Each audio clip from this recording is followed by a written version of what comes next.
Hello everyone and welcome. Let's talk about this new moon in Virgo happening on August 30th, 6:37 a.m. Eastern Time. So I'm out in nature today. Feels very fitting for this Virgo new moon and all the energy of Earth, the element of Earth that's being activated surrounding this new moon energy.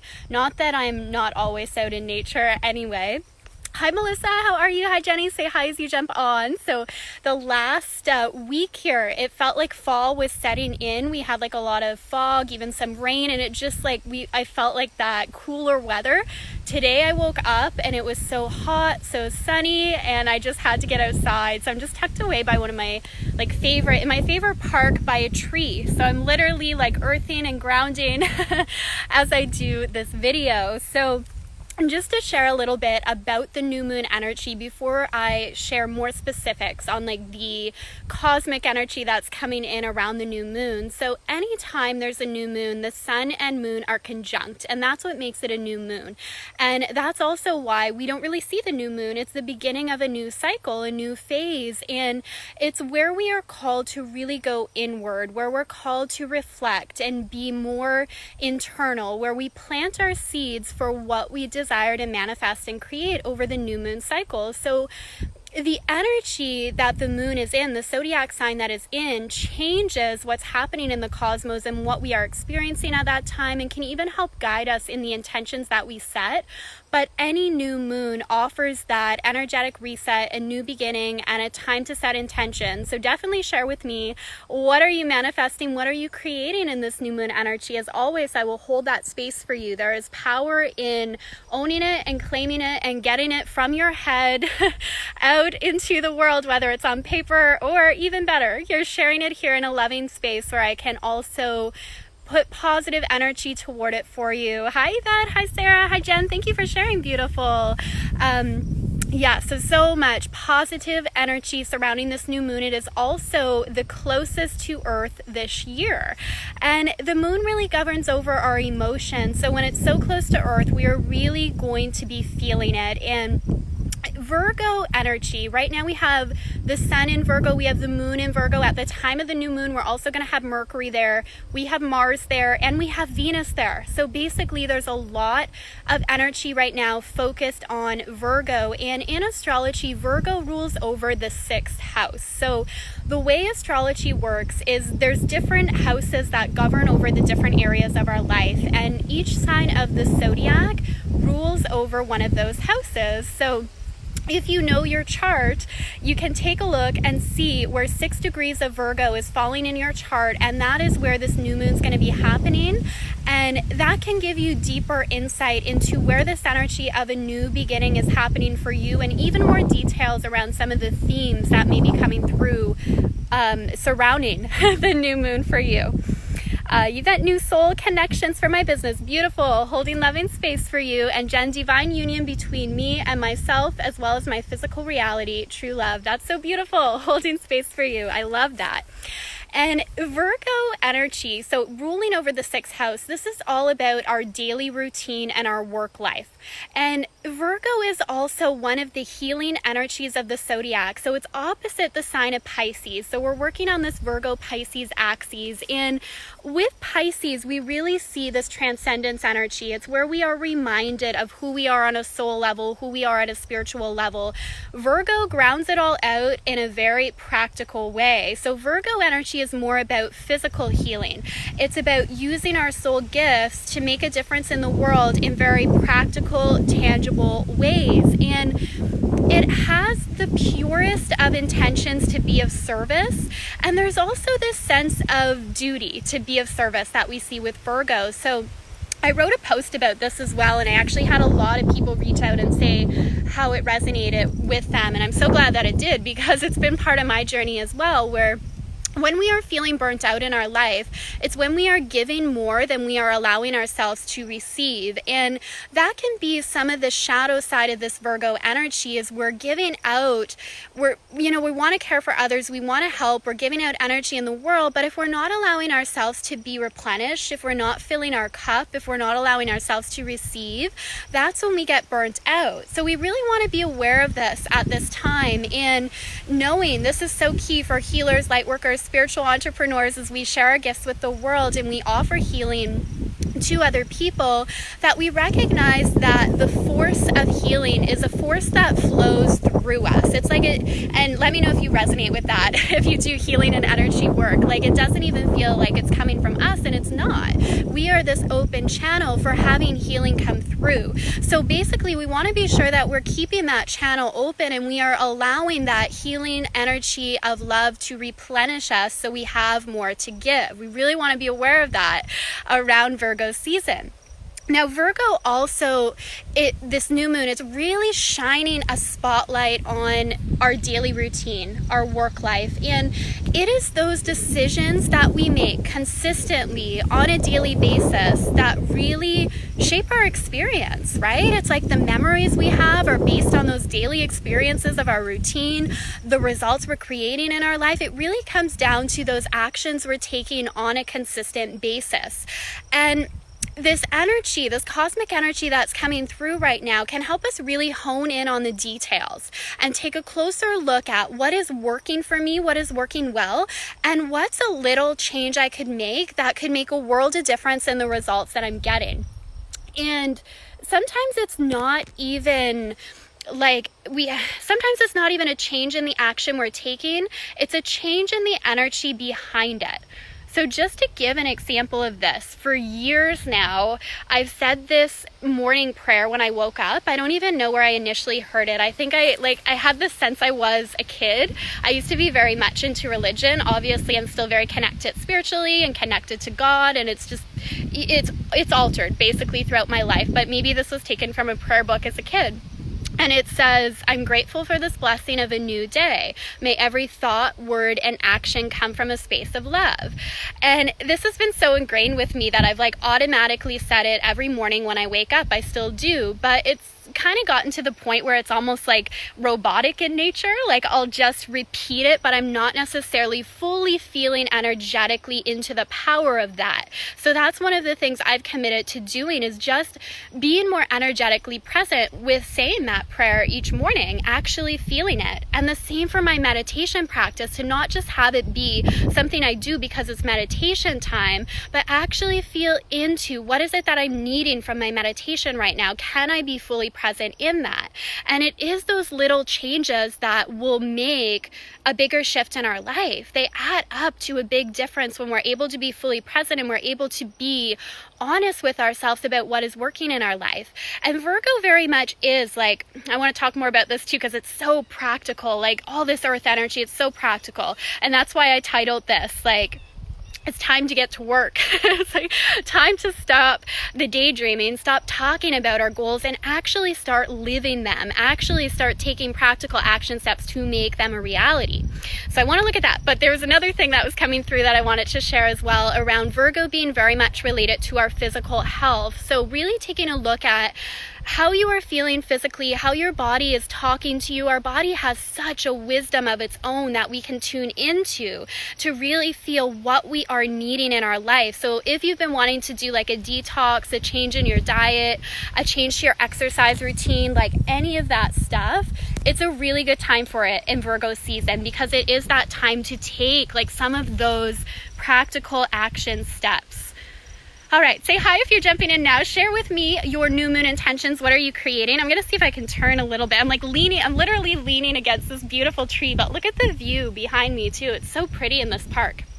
It's hotter than I thought today though. I'm why is no one here? And I think it's because everybody's at the beach. It's super warm. So I'm tucked away in the shade here. Melissa, okay, let me read some of these. I always felt drained and have trouble receiving. It makes me feel selfish and uncomfortable. Yes, I'm so glad you brought that up, because it's not uncommon for women to feel that. We're naturally very giving. We want to care for others, and we can have ingrained in us that it's selfish to ask for what we need. It's selfish for our needs to be met, that we always have to give. And that can be a very ingrained belief that this new moon energy can help us to shift, because we start to see service in a whole new way. We start start to see that in order for me to fully be of service, I have to feel like I'm being replenished, like I'm connected to my soul, that I am getting what I need. And if we're constantly, and this is kind of the shadow energy of some of this cosmic stuff as well, and all these planets in Virgo, is if I'm constantly giving out of a sense of obligation, like it's something I have to do, then it's not always coming from like deeply centered heart place either. So we want to get back to when we are like, when we have fulfilled ourselves and we're taking care of our needs, I find we can't help but want to give. But then it comes from such a different energy. It's not obligation or duty. It's more just from this sense of a true deep desire to give back and contribute to the world. So yeah, it's just like shifting that belief that it's selfish for me to ask for my needs to be met and just be open. And a big part of this came up in a reading that I did with somebody, and she actually had mentioned this when we were talking a little bit after the reading. She had said, like, in order to fully receive, we have to create space for that, right? We have to energetically be open to receiving. So even looking at like day to day, how good are you at receiving compliments? Or if someone wants to buy you lunch, are you like fully open to receiving that and saying thank you? It's like those little things we can practice that on a larger scale will open us up to receiving more abundance, receiving more support, and receiving more love. So we can practice in those little things day to day. Jennifer, I would like to begin waking up earlier and begin my day with a centering meditation or Thanksgiving. Beautiful. Oh, I love that. Yeah. Little things, right? Little things that make a world of difference. So what else with this Virgo energy? So we have our daily routine we really want to look at, and clearing out anything that isn't working, adding in new practices, or just getting more centered with the practices we use. We want to look at how we are being of service in the world in very practical ways. And I guess that's something else to really touch on here, is fully being able to take action on your goals. So yes, daydreaming, feeling into the energy of things is so important. It is so key. And I talk about this a lot because ultimately it does come down to the energy that we embody in our life, right? If we're not energetically in alignment with what we want to call in, it doesn't happen. It feels like we're forcing action. Now, at the same time, we do have to take practical steps to make our goal happen. So with this new moon in Virgo, a lot of these energies right now are getting us to look at what are those changes. Like if I want to change my body, if I want to lose weight, if I want to build more muscle, what am I doing about that? How can I practically make a change to my diet, to my exercise program to make that happen? Or it could be if you've been wanting to start a business, what are the practical steps you can do? Like, are you sharing your message each day? Are you making offers? That's the earth energy we're working with right now, is actually taking those steps, right? And feeling really supported in that, because we have all this Virgo energy, but there's actually a grand trine. It's called in astrology, which is really cool.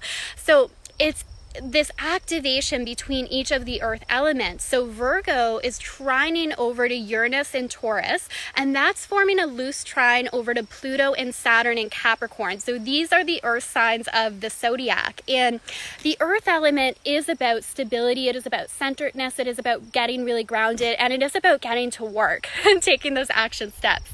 And where Uranus and Taurus is really coming into play with all of this, it suggests that a lot of us are still going through this internal shift, because Uranus is all about breaking down the old to build the new. So if you have been feeling, because I'm feeling this in the collective, I know I've been going through this shift as well, that like things are changing in your life and it feels a little bit chaotic right now. Uranus brings a sense of chaos. Just know that that is part of the transformation process, that when we are going through a time of change, sometimes it's chaotic in the midst of it, because we really have to look at what am I letting go of, what am I releasing, what is an old identity I'm attached to that is just outdated and doesn't serve me, and who do I have to be this next level self? What are the thoughts that I think, the actions that I take, the daily rituals that I do? And sometimes in that in-between process, it feels a little bit chaotic. So don't see it as a sign that you're feeling in some way or something has gone wrong. See it as a sign that you're in that process of transformation, of stepping into that woman you are becoming and getting used to that new energy. Yes. Yes, let me know if that resonates. Just notice like a bug landing here. Oh my God, I hope that's not a wasp. It looks like a wasp with wings on it. Oh my goodness, I guess that's part of nature too, right? All the beauty and then some scary bugs too. Anyway, let me know if that's resonating. Say hi if you're just jumping in now. Share with me what you are calling in, what you are manifesting in this beautiful new moon energy, because it is bringing a lot of healing in as well. So if you've been doing healing work physically, emotionally, letting go, this new moon's really going to support you in that. And you'll just feel this beautiful, loving energy of knowing that the universe is like holding you, it's supporting you, it's loving you, that it's going to be okay. And in this transformation process, because new moons are a new beginning, and with this moon being so close to Earth, it's like ample, like new beginning. We're stepping into a new phase as we move into the second part of 2019. So just know if it is feeling chaotic, you're releasing, you're letting go, you're clearing a lot, and it's creating space for who you are now becoming. So don't move backwards. If emotions and old patterns are coming up, recognize them, acknowledge them, send yourself love, and then make that choice of now who you choose to be now, where you now choose to go with this. Okay, I'm just going to see if there's any questions coming in. Amy, I always forget to call on the angels and guides and need to remember we have to ask for help and guidance. Yes, we have free will, right? We have free will as humans on this planet, and we also have so much support and love, and all we have to do is just ask for it, right? Open up and choose to call that into our experience, and it's there for us. It's always there for us. So absolutely call in your angels and guides. And anytime, I'm just going to move a little bit because that bug looks terrifying. Out in the tall grass. But yeah, anytime we feel like we're kind of pushing too hard, or we're pushing things into place, or we're trying to make it happen. I had a mentor tell me this years ago, and it always stuck with me. It's like when we're in that space, we're probably relying on our strength alone. And the universe is there saying, let me help you. Do your part, surrender the rest. I mentioned this in another video, but it's coming through again now, so I want to share it. So each day what you can do as well is have a list of things that you're going to do. So it's basically saying, I'm going to do my part, I'm going to take the action, and then also create a list of what you are going to surrender and hand over to the universe. So this is really where you can feel into that co-creative process of, this is what I can control, this is what I know how to do. This may be, I'm not sure of the how, I'm not sure how all the pieces are going to come together, so I'm going to allow the universe to take care of this part. And then how we receive that divine guidance is being very grounded and centered in our body, taking time in silence, and being able to distinguish the difference between that fearful ego thought and one that is coming from an inspired place of inspiration. And we know by how it feels. The ego and fear, it just feels like, oh, that's the old inner critic again, that's an old pattern that keeps coming up. And when it's coming from like a place of inspiration from the universe, from our soul, however we want to look at it, right? It's all interconnected. It feels very expansive. And even if it feels a little scary, it's like on a deep level, we know that's the right next step to take. We know it feels aligned. Jennifer, I needed to hear this today. Oh, so glad to hear this. Hey, Jaya, how are you? Beautiful. All right, so yes, I think I covered most things around this beautiful new moon. Take time to set your intentions, do the healing work, put a practical plan in place so you can take some actions. And if you want to go deeper with all of this, I do have my Astrology Lovers Bundle out right now. So what this includes is a private reading with me. So we'll look at your astrology over the next year, what's coming up for you. We'll also look at your progress chart. Many people in astrology don't talk about the progress chart, but that chart shows the life lessons you are currently being initiated into, the stage of life where you are currently at. So it's very powerful in just gaining deeper insight into, okay, what intuitive gifts am I called to step into now? What themes in my life are going to be emerging? How can I work with that? So we'll take a look at that as well. And as part of the astrology bundle, it also includes access to my digital course, Explore Your Divine Blueprint with the Power of Astrology. So this is where you will learn how to read your birth chart and how to work with that energy in your manifesting. And what's really neat about this astrology course, because I've seen a lot of them and none of them have done this, but I love to work with the goddess energy, so I've included this. So basically, you will also learn the goddess archetypes that are present in your birth chart, because each of the signs of the zodiac, they relate to a unique goddess energy. So when you learn that connection, you'll really see how the divine feminine and the goddess wants to be fully expressed through you this lifetime, like the energies you're called to step into. So send me a message if you want in on this, and I will get you all the details. Oh, Jaya, I would love to connect with you again and take a look at your chart. Awesome. Okay, goddesses, so thank you for hanging out today. Thank you for all the love. Enjoy this powerful new moon energy, and I will see you all very soon. Bye for now.